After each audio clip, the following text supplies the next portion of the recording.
como dice, la próxima cita electoral es fundamental, que son las municipales, yo creo que por dos cuestiones, dos razones fundamentales que no siempre concurren en unas municipales. La primera es que se da a pocos meses de unas elecciones generales que van a ser trascendentales. Me parece que nos estamos jugando el futuro del país para los próximos 30 años. ¿Qué modelo de país queremos?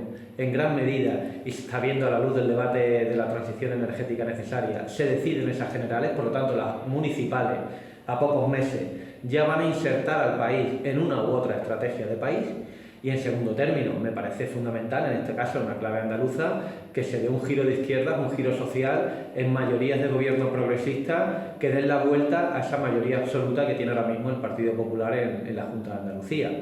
Evidentemente eso tiene que tener su reflejo en la provincia de Jaén y en Jaén Capital, por lo tanto nosotros y nosotras aspiramos a mantener los gobiernos que ya tenemos municipales en la provincia de Jaén e incluso ampliarlos, y creo que también tendríamos que aspirar a tener una mayoría progresista de gobierno en el ayuntamiento de la capital, de la cual formásemos parte desde una candidatura amplia, unitaria, que evidentemente respondiera a ese electorado que me parece que la ciudad de Jaén necesita una opción electoral ganadora de gobierno y de izquierda.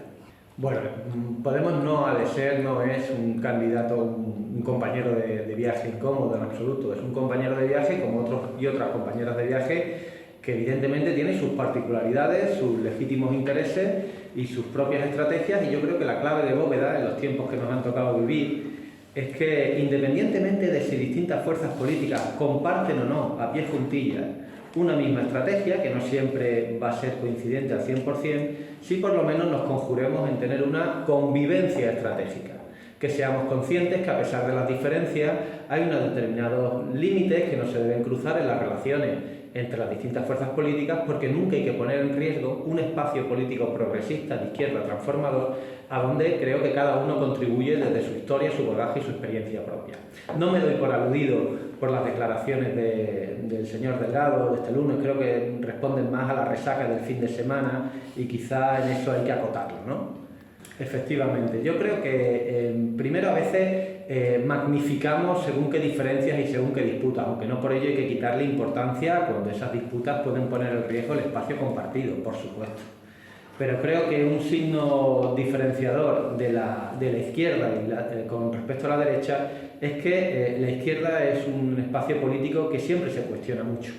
Y es un espacio político en el que siempre han de convivir distintas fuerzas políticas y organizaciones, porque nosotros y nosotras llevamos en nuestro ADN respetar la diversidad e incluso que la diversidad sea un motivo de fuerza de lo que significa la izquierda. Ahora bien, la clave está en cómo esa diversidad, que es necesaria, que incluso puede aumentar el potencial de una oferta electoral, pues tiene que aprender a convivir, y tiene que aprender a convivir en un momento crítico de nuestro país donde estamos sometidos a innumerables contradicciones como espacio político. La primera, que formamos parte de un gobierno de la nación, por lo tanto tenemos una enorme responsabilidad que nos lleva a tener debates con mayor trascendencia que en otros momentos cuando estábamos en la oposición.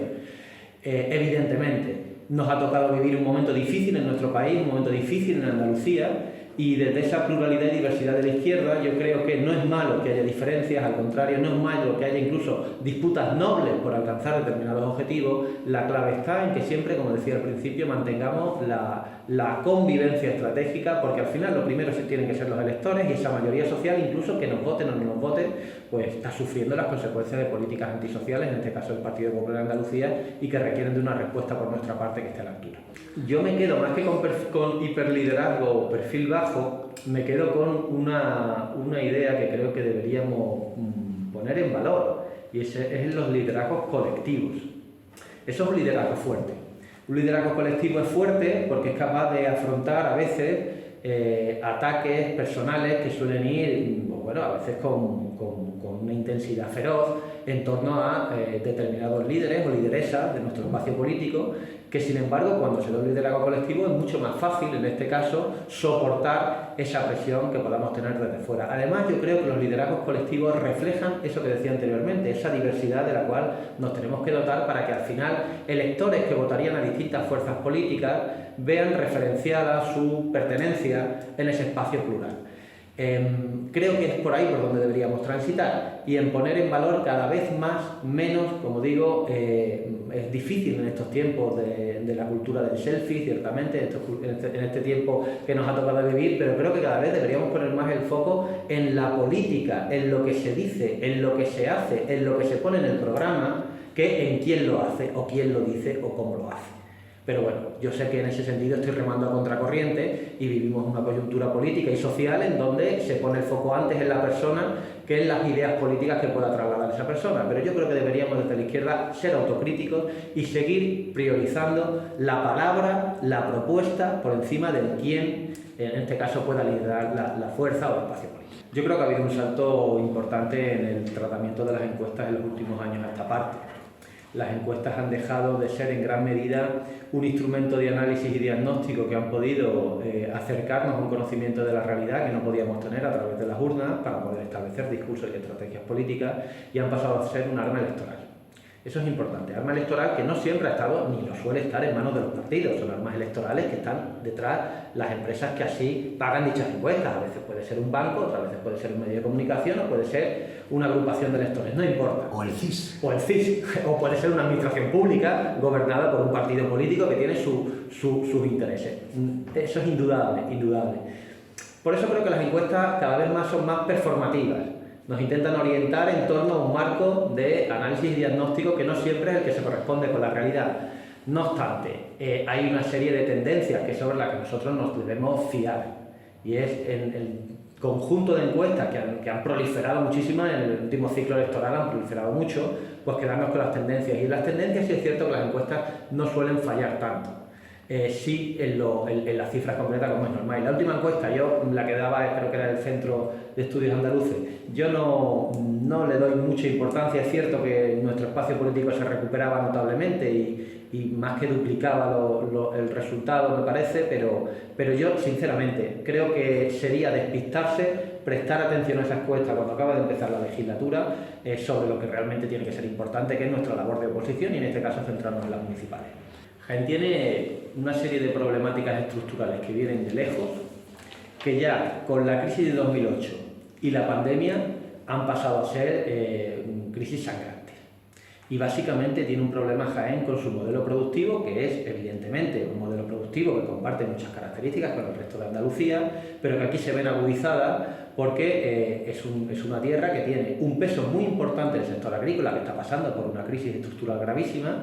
Ahí nosotros y nosotras entendemos que es fundamental poner el pie en pared a los fondos buitres y fondos de inversión que están haciéndose con la tierra y que están, en este caso, arruinando a pequeños y medianos agricultores y grandes distribuidoras con una política de precios que en este caso pues tampoco está favoreciendo que la continuidad en las explotaciones de carácter familiar. Nos parece también fundamental en Jaén, en esa línea de cambio de modelo productivo, a lo que se ha dicho siempre, pero que ahora es más acuciante que nunca, una reindustrialización que además engarza con un sentir global, y es que Europa se ha dado cuenta que no puede seguir dejando en esas cadenas de producción la parte de la manufactura, de la industria fuera de la Unión Europea. Jaén era una provincia que tenía una industria, en este caso el sector automovilístico, que era puntera y que sin embargo una vez que se cierra pues no ha tenido alternativas. Es fundamental para Jaén eso, y creo que eso va a redundar muy positivamente en uno de los problemas que tiene Jaén como el resto de la Andalucía y España vaciada, que es el despoblamiento. Jaén está perdiendo del orden de, me parece que en torno a 3.000 habitantes al año.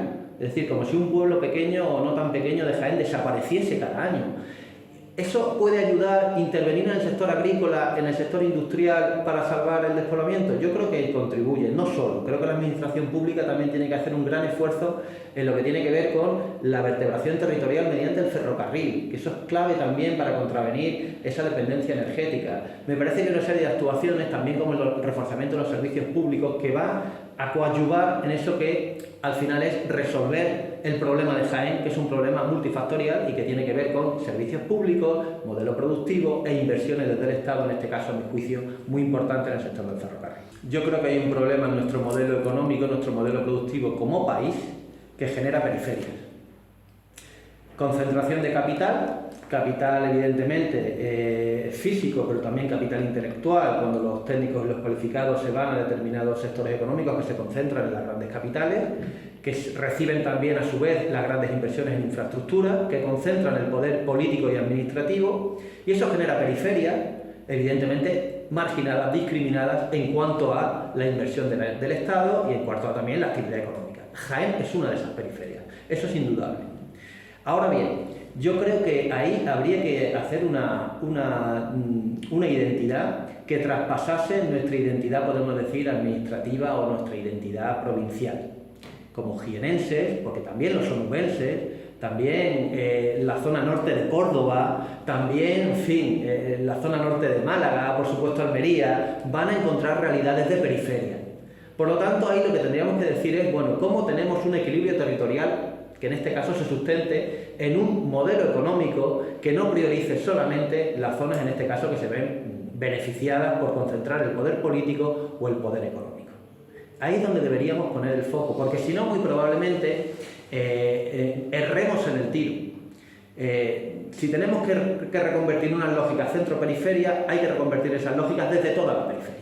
Y me parece que es muy positivo el debate que se ha puesto en el conjunto del país y en Andalucía también en torno a qué es eso de la España o Andalucía vaciada, que a mi juicio lo más justo sería decir esa España y Andalucía abandonadas, y por eso se han vaciado. Lo primero ha sido el abandono y después ha venido el vaciamiento. El modelo de financiación es una de las patas, después está en qué se gasta ese dinero. Es decir, evidentemente el modelo de financiación autonómico está obsoleto. A nuestro juicio, el autogobierno es incapaz de desarrollarse en toda su plenitud para el desarrollo también de su mundo rural, su medio rural, donde Jaén juega un papel fundamental. Aunque es cierto que los últimos presupuestos del Gobierno de la Nación y los anteriores, estos últimos y los anteriores, han sido los únicos que han cumplido con el peso poblacional de Andalucía a la hora de dotar de recursos desde el Estado. Me parece que en torno a 17 y pico % del presupuesto, que corresponde con cerca del 17 y pico % de la población con respecto al conjunto nacional. No obstante, el modelo de financiación es necesario cambiarlo. En ese modelo de financiación es fundamental priorizar el desarrollo del estado del bienestar, que es lo que mandata nuestro estatuto, y la capacidad recaudatoria también de nuestra autonomía. Por eso me parece que va en sentido contrario cuando hablamos de un nuevo modelo de financiación dar privilegios fiscales a las grandes fortunas en Andalucía. Creo que contraviene el espíritu del estatuto y que es contradictorio con pedir más financiación al Estado, pero eso es una pata fundamental. Y la otra pata fundamental, como decía anteriormente, es cambiar ese modelo productivo, ese modelo económico, que creo que al final genera desigualdad, porque claro, podemos tener recursos, pero hay que ver en qué se invierten los recursos, y ahí entraríamos, por ejemplo, en los presupuestos de la Junta de Andalucía. Nunca se han transferido tantos recursos, por ejemplo, para educación y para sanidad. Y lo que estamos viendo ahora, que estamos analizando los presupuestos de la Junta de Andalucía, es que gran parte de esos recursos públicos van a ir a derivaciones a clínicas privadas o centros concertados en el ámbito educativo. Por lo tanto, no solamente hay que ver cómo recaudamos, cómo tenemos más financiación, sino también en qué queremos invertir esos recursos. Buena pregunta, porque ciertamente ha ganado con absoluta, por lo tanto no puedo negar que ha tenido que hacer alguna cosa bien. O sea, sería por mi parte de ser un inepto si no buscase una virtud. Yo creo que ha sido capaz de capear un temporal dificilísimo, en donde, a diferencia de otros gobiernos, otros líderes, pues él ha sido capaz de salir no solo limpio, sino incluso fortalecido.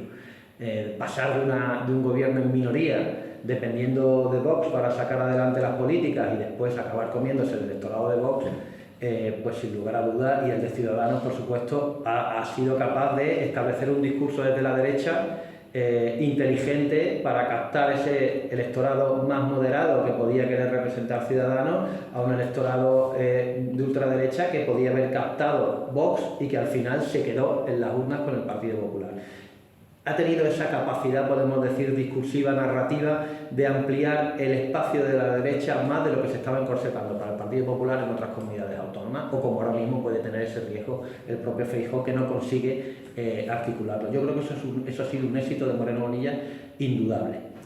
Y después ya evidentemente en sus políticas, pues bueno, yo es que creo que se ha perdido una oportunidad en la anterior legislatura con los recursos que había para haber fortalecido los servicios públicos, y no fue así. Entonces ahí no puedo encontrar virtudes en su política. Evidentemente sí han sido unas políticas muy coherentes con su programa político. Es decir, no ha traicionado su programa político. Ha llevado a efecto lo que dijo que iba a hacer, mejor o más o menos matizado, pero él siempre apostó por un peso de lo público menor, por una entrada en los servicios públicos del sector privado. Él ha apostado siempre por un modelo en el ámbito del turismo de carácter, a mi juicio, pretérito y desarrollista, pero ha apostado por eso, y ahí está cómo se han desarrollado sus medidas. La última, la ley del suelo, que va redundando en esa política. Por lo tanto, ha sido coherente con su programa, aunque me parece que es un programa que no iba en función de los intereses de la mayoría social, y eso se va a ver muy acentuado en esta segunda legislatura. Yo creo que el gran error que cometimos en la legislatura anterior y que todavía ha podido lastrar el inicio de esta legislatura es que nosotros entendíamos y seguimos entendiendo que la situación de Andalucía era una situación que requería del empeño de no solamente las fuerzas políticas progresistas, sino también la ciudadanía comprometida para generar una hegemonía social que apostase por un cambio en Andalucía serio.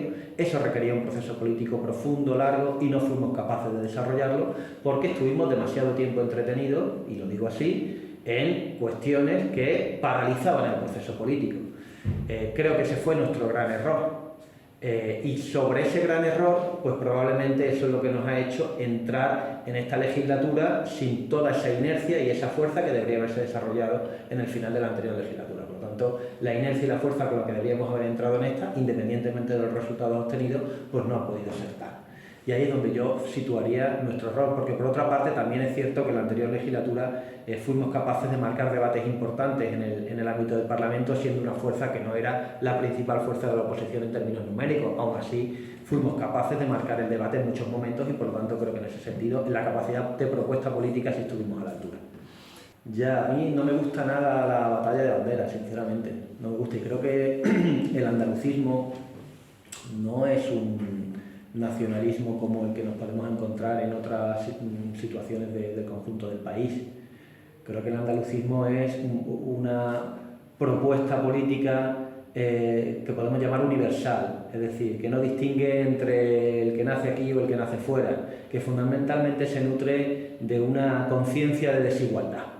Y desde esa conciencia de desigualdad histórica en la que ha estado Andalucía, que hemos sufrido una política extractivista, pues lo hemos sufrido en su momento con nuestras materias primas, con el desarrollo agrícola, el desarrollo minero, al servicio de intereses que estaban fuera, y posteriormente incluso cuando vemos el propio desarrollo del turismo en nuestro presente, como en gran medida también es extractivista el modelo que se aplica. Desde esa noción de desigualdad es de donde nace la reivindicación andaluza.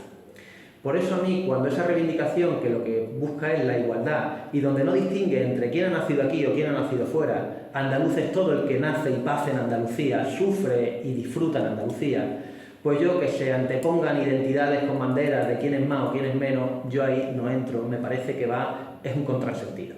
Y creo que andaluz o andaluza y andalucista es aquel que quiere igualdad, justicia social y fraternidad en nuestra tierra, en donde cabemos todos y todas. Y desde ahí yo creo que nadie tiene que poner pegatinas de quién es más o quién es menos andalucista. Bueno, yo creo que la clave de bóveda es que el PSOE ha pasado a ser una fuerza de oposición en Andalucía. Eso es fundamental para entender las relaciones con el PSOE, y es que el PSOE desde la oposición a nivel andaluz, en el Parlamento andaluz, pues ha tenido que revisar determinados planteamientos que ha tenido en legislaturas anteriores en las que estaba en el gobierno y ahora ha coincidido con nosotros en cuestiones fundamentalmente de defensa de los servicios públicos. Eso tiene un reflejo en determinados gobiernos de coalición en algunos ayuntamientos que creo que han funcionado bien y que en ese sentido deberían conservar esas mayorías progresistas. No ha sido así en toda Andalucía. Sabemos que el PSOE en muchos municipios de Andalucía pues ciertamente no desarrolla una política progresista como debería hacer gala por el nombre que lleva su partido. Por lo tanto, es una realidad que es contradictoria en el ámbito municipal. Del acuerdo a la oposición y al disenso hay realidades plurales, y lo que también ha sido nuevo, está siendo nuevo para el conjunto del país, por supuesto para nosotros y nosotras, que en el Gobierno de la Nación estemos compartiendo Consejo de Ministros con el Partido Socialista en un momento trascendental para el país. El hecho de que se haya aguantado este Gobierno de la Nación con una pandemia de por medio, yo creo que dice mucho en positivo de la capacidad de ponernos todos y todas por encima de determinados intereses legítimos de partido y anteponer lo que se estaba jugando en este país, que era, incluso podemos decir, vidas humanas y la propia economía del país, de que las decisiones que se tomasen fuesen decisiones serias, profundas y compartidas por el Consejo de Ministros con distintas fuerzas políticas. Sí, bueno, yo he de decir, no por disculparme, ¿no? Mi nacimiento, pues yo nací en Chamberí un poco de paso. Mi padre, mi familia paterna es del Bonillo, un pueblo de Albacete, que linda con Jaén. Mi abuelo venía a hacer la aceituna a Jaén, por lo tanto, por parte de padre, pues él venía mucho a trabajar aceituna a Jaén, y por parte de madre, mi familia es malagueña, está repartida por Andalucía. Me he criado en Málaga y efectivamente, pues yo tengo esa yo tengo esa raíz que podemos decir me liga a la España y la Andalucía del trabajo. Mi familia, pues una familia que se ha movido por todas partes, porque es una familia como tanta que le ha movido el trabajar. Y es lo que a mí me ha hecho criarme en Málaga, vivir en Andalucía y recorrerme Andalucía. Y es lo que yo creo que mejor define Andalucía y es lo que yo me identifico como andaluz y mi familia como andaluza. Y es que nos identificamos con el trabajo.